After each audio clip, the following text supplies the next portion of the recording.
Hey, what's up everybody? Today I'm here to tell you about the foundations that I have in my collection. I don't have very many, I just have 3, so I'm just a baby in the makeup game. But I just want to share with you what I have because you might be similar to me in my skin type. My skin type is oily, so I go for more matte foundations. The purpose of this video today is just to give you some swatches of some foundations. Some of them, or all of them, I'm sure you've heard of already. Let's get into showing you the foundations and the swatches of them. And I'm also going to show you how all of them look on my skin as well. The order that I'm going to show you the foundations in is from my least favorite to the favorite. So the last one that I'm going to show is my absolute favorite, and it's the one that I'm wearing today. The first one that I'm going to show is the BB Cream, and technically I guess it's not a foundation, but if you might know, or as you might already know, BB cream is just moisturizer mixed with foundation, so you can make your own BB cream out of your foundations at home. I haven't tried that yet, but when I do, I might do a video about it. But basically, this one is the Maybelline New York Dream Bronze BB cream, and it's in the shade 20, medium or deep. I'm just gonna swatch it.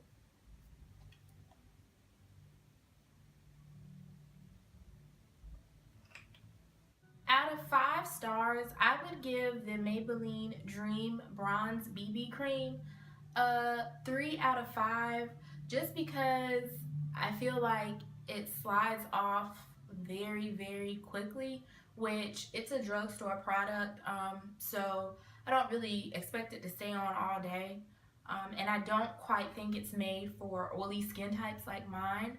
But if you're just wanting to go out and make your face look a little smoother and more perfected, just give yourself a better look before you go out the house. Like if you're running to the grocery store, if you're going somewhere where it's not going to take very long, I would definitely say this is a good pick for that.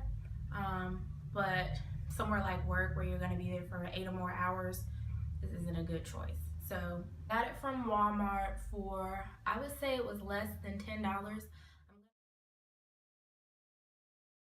The second foundation I am wanting to talk about is the MAC Studio Fix Fluid. It has SPF in it, and the first thing I want to say is I know like a lot of foundations with SPF give flashback. I can't say I've necessarily had that problem with this, but what I will say is, and it's my own error because I bought this offline, I was chatting with a MAC employee and they recommended this color off of my picture, and I think I've gotten a little darker since I took that picture, so this was a tad too light for me, as you can see from the swatches, but I'm still gonna make use out of this foundation, and I can also wear it with a powder to kind of make it look good on my skin tone. The reason it's second, which out of my 4 foundations, it tends to get a bit cakey for me. And with my oily skin, I know this is a medium to full coverage foundation, and it does a good job with coverage, even though it's not my skin tone. But yeah, I'm still learning, so there may be some things that I just need to get better at. I know I spray the MAC Fix Plus spray on it, but it doesn't do much, and you could probably tell from the picture that I'm showing you, it just looks a bit cakey. But sometimes, just depending on how I apply it, it can get quite oily on me too. So I'm still working with this.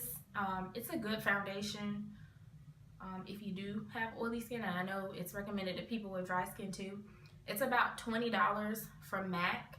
So it's not very expensive, and I know a lot of people just love this foundation, and lots of people recommend it for oily skin as well. Out of 5 stars, I would give this about 3.5 because it is good. It does cover very well. It just, you have to be careful with how you apply it and just know how to apply it so it doesn't get too oily or too cakey. The next foundation I am going to talk about is the Sephora 10-Hour Wear Perfection Foundation. I don't like this better than the MAC, and I don't like it. I would say the MAC Studio Fix Fluid and this are about even keel for me, just because, well, this one is not full coverage.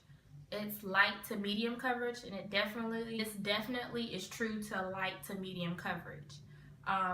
It is buildable, but I tend to not try to build foundations just because I have the issue with cakiness. So it doesn't contain any SPF, and it is oil free, which is really, really good if you have oily skin. The color I have this in is Matte Tan, Matte Tan 35, and it comes out to a pretty matte finish for me. The reason why I don't have it as my #1 foundation is because it's not very full coverage, and it tends to kind of wear out before 10 hours. I know it says that it's 10-hour wear, but I even set it, and I set it with powder, and I spray it with a setting spray, and it still tends to come off throughout the day, and it tends to move around, but it's good, and it's a good color for my skin tone, but I just need a little bit more coverage.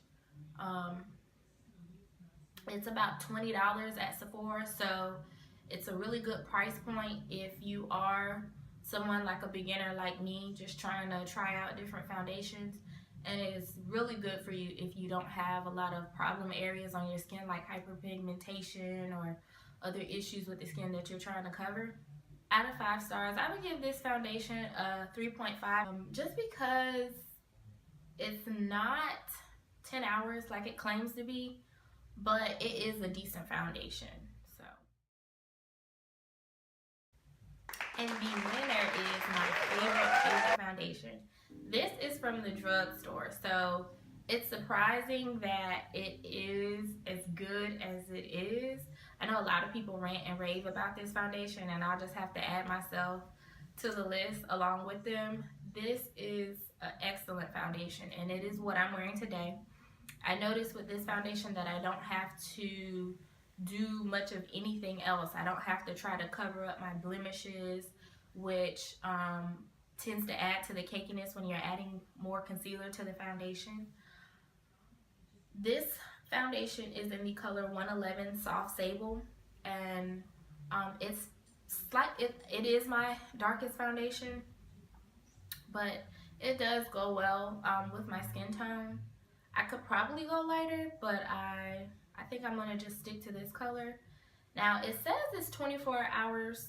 I would not try to wear this for 24 hours just because I'm not sure if it would really hold up to that claim. I might try to do it during my 12-hour work shift one day and just let you know how that works out.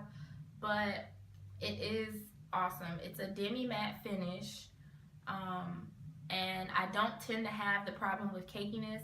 And if I do have a little cakiness while I'm applying it, the setting spray or some Fix Plus will fix that right up for me.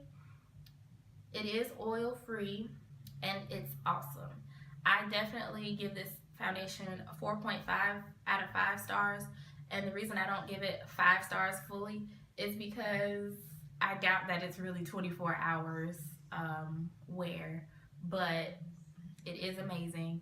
And I bought it for about $12 out of Walmart, so that's a really good price for a foundation, and it definitely beats out the MAC foundation. There is my review of all the foundations that I have in my collection.